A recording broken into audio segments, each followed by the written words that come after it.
이스라엘 장로 몇 사람이 에스겔에게 물으러 왔을 때 하느님께서 그들의 말을 듣지 않겠다 하신 이유는 그들이 순종할 의도가 없이 그저 자신들의 듣고 싶은 얘기만 듣기 위해 왔던 그들을 향해서 말씀하셨던 전반부의 내용 기억하실 겁니다.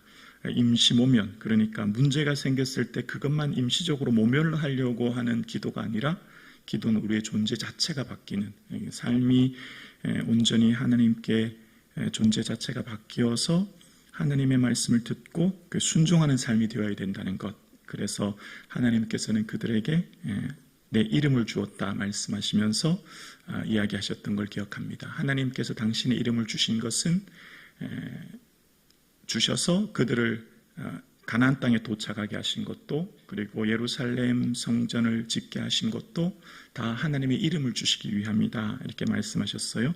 자, 그러면서 이제 오늘 본문에는 이제 새로운 단락이 시작되는데, 얘들아, 내가 너희들 광야 애굽에 있을 때 너희들 원래 노예였잖아. 근데 그때 내가 광야에서 이끌어내고 내가 너희들에게 이것을 꼭 지키라고 부탁한 게 있단다. 그게 바로 안식일이야. 너희들 기억하니?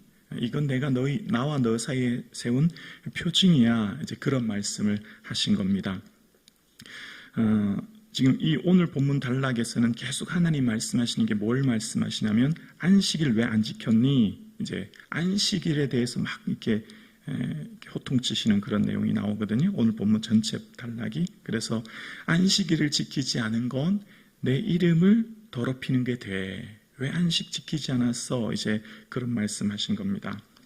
그래서 이제 안식일을 왜 하나님께서 이렇게 강조하셨나를 한번 잠깐 생각해 볼게요. 하나님께서 이제 10계명, 10가지 계명 중에 네 번째 이제 안식일을 지키라고 하셨잖아요. 그 안식일을 지키라고 하셨을 때 안식일, 안식하다라고 하는 샤베트는 멈추다라고 하는 거거든요. 이게 멈추다는 건데, 그 시간을 멈춘다는 게 뭘 의미할까요? 내 방식, 세상적인 가치를 멈추는 거예요. 여러분, 열심히 일하다가 하루를 멈추면 당장 손해볼 거 아닙니까?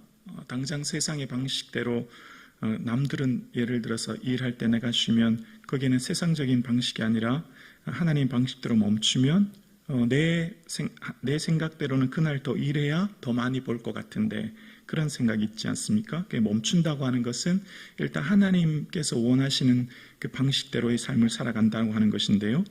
일곱째 날은 내 하나님 여호와의 안식일인즉 할 때, 여호와의 안식일이라는 의미는 여호와께 속한 안식일, 그 시간은 여호와께 속했다는 겁니다. 그러니까 이렇게 되는 거죠. 시간을 11조를 드리는 이유는 모든 재물이 다 하나님의 것입니다 라고 하는 그 표징 아닙니까?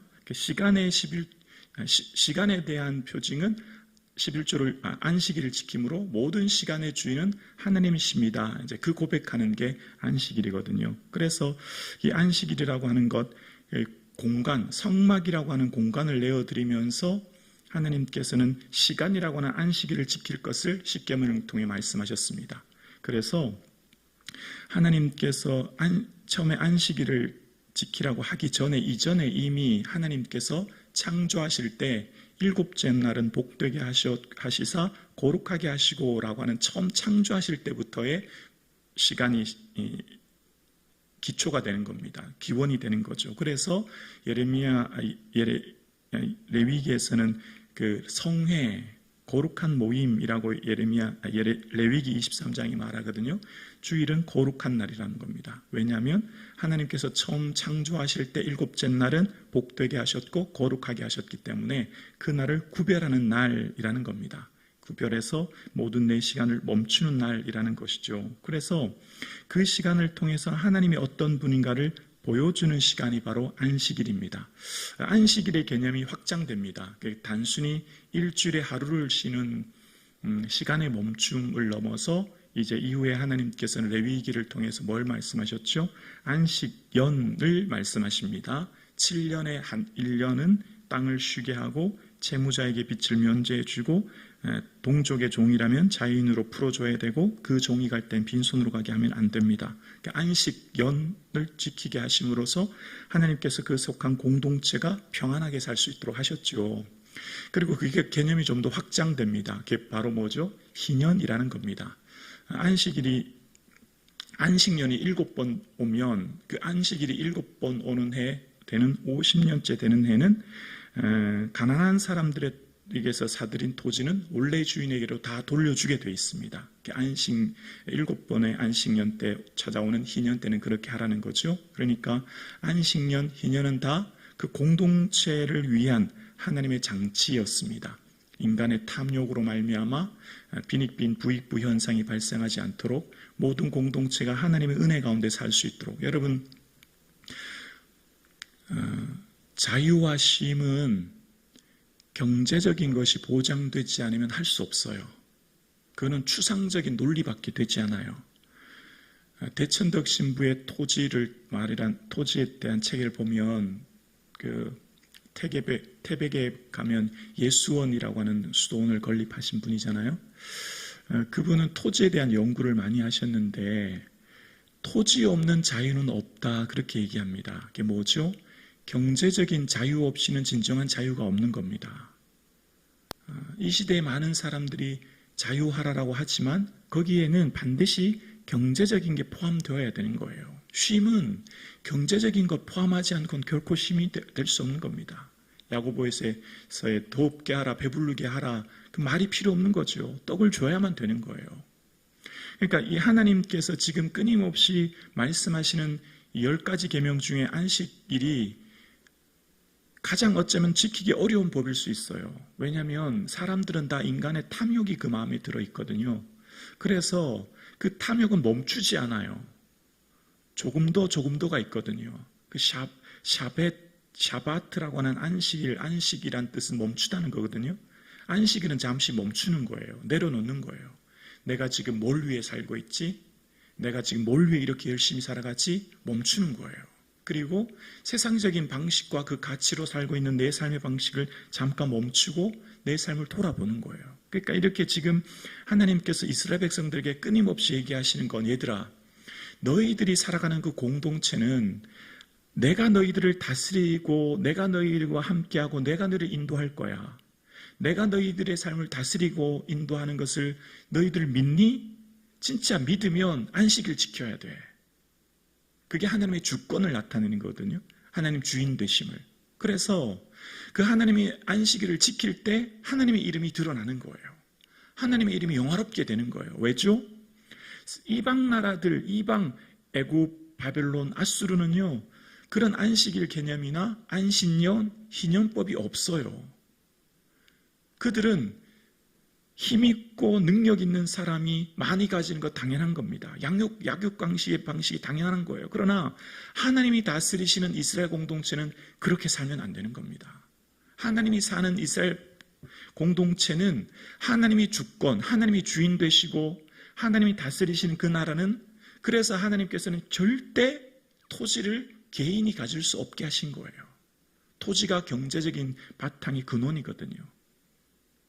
그래서 하나님께서 안식일이라고 하는 것은 단순히 그냥 주일 하루 쉬는 것. 여러분 어떻습니까? 요즘에 안식일 하면 그냥 미뤘던 빨래하고 아이들하고 놀아주고 여행 가거나 취미생활하는 이런 개념 자체가 아니라는 겁니다. 안식일을 지킨다고 하는 것은 하나님의 주권을 인정하는 것이고, 하나님이 그날을 거룩하게 하고 복되게 하셨다는 그 성회란 것은 하나님의 가치로 살겠습니다.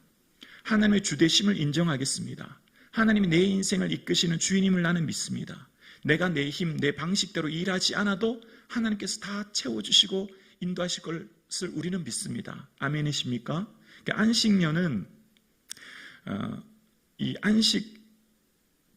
그러니까 10계명은 출애굽기 나오는 이 10계명은 이전에 뭐와 연결됐냐면 만나 사건과 연결이 돼요. 7째 날 안식일을 쉬라고 하기 전에 만나를 주실 때 하나님이 뭐라고 하셨냐면, 얘들아, 너희들 매일 먹을 만큼만 거둬야 돼. 라고 하셨는데 욕심 많은 사람들이 먹을 만큼이 아니라 더 많이 거뒀더니 썩지 않습니까? 그런데 유일하게 6째 날은 갑절을 거둬라. 왜냐하면 다음 날이 안식일이기 때문에. 그날을 예비해라. 그날은 어떻게 해요? 갑절로 거두어도 썩지 않아요. 그래서 그것을 뭘 말하고 있죠?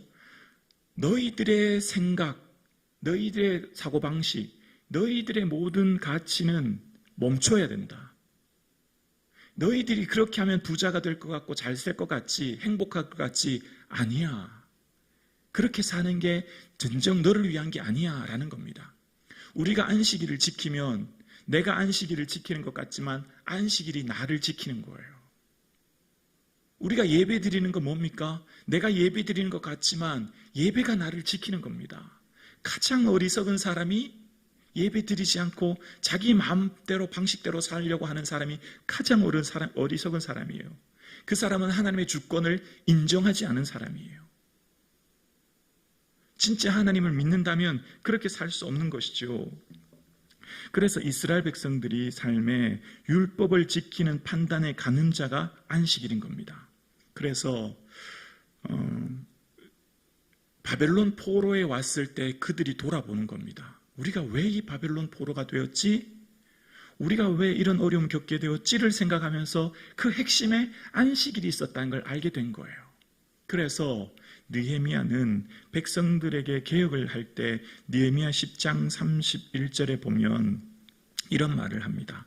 혹시 이 땅 백성이 안식일에 대한 회복을 얘기하는 거죠. 물품이나 온갖 곡물을 가져다가 팔려고 할지라도 우리가 안식일이나 성일에는 그들에게서 사지 않겠고 7째 해마다 땅을 쉬게 하고 모든 빛을 탕감하리라. 왜 우리가 이 고통당했는지 비로소 알겠다. 우리가 안식일을 온전히 지키지 않았기 때문에 안식일 날 온전히 매매하지 않고 또 7째 날 안식년을 지키고 모든 빛을 탕감하지 않은 우리의 삶의 방식이 온전히 하나님의 방식을 따르지 않음이 때문이야. 그래서 예레미야는 예루살렘 성벽을 재건한 후에 외형적인 하드웨어가 중요한 게 아니라 사람들이 마음이 새로워져야 되잖아요. 그 안에 있는 사람들이 새로 세워져야 되잖아요. 그 핵심의 안식일을 얘기하는 겁니다. 여러분, 안식일을 반드시 지켜야 됩니다. 이것이 하나님이 원하시는 가치가 여기에 다 담겨져 있습니다. 이거 지키지 않으면 우리 또다시 그런 고통 당할 겁니다. 이것을 핵심적으로 얘기한 것이죠. 이것은 과거에만 말하는 것일까요? 오늘 2025년 우리에게도 똑같은 거예요. 우리의 시간을 거룩하게 드린다고 하는 것은 시간의 주인은 하나님이신 것을 고백하는 거죠. 우리 인생의 주권이 하나님인 것을 고백하는 거죠. 그리고 내 힘과 내 방식대로 살지 않아도 하나님께서 다 책임지신다고 하는 것을 믿는 사람만이 온전히 안식일을 지킬 수 있는 겁니다. 아멘이십니까? 거룩한 주일을 지킬 수 있는 저와 여러분 되기를 주의 이름으로 축원합니다. 그래서 하나님께서는 이후에 에스겔서를 통해서 마지막에 에스겔 46장이죠. 자막 보여주실래요?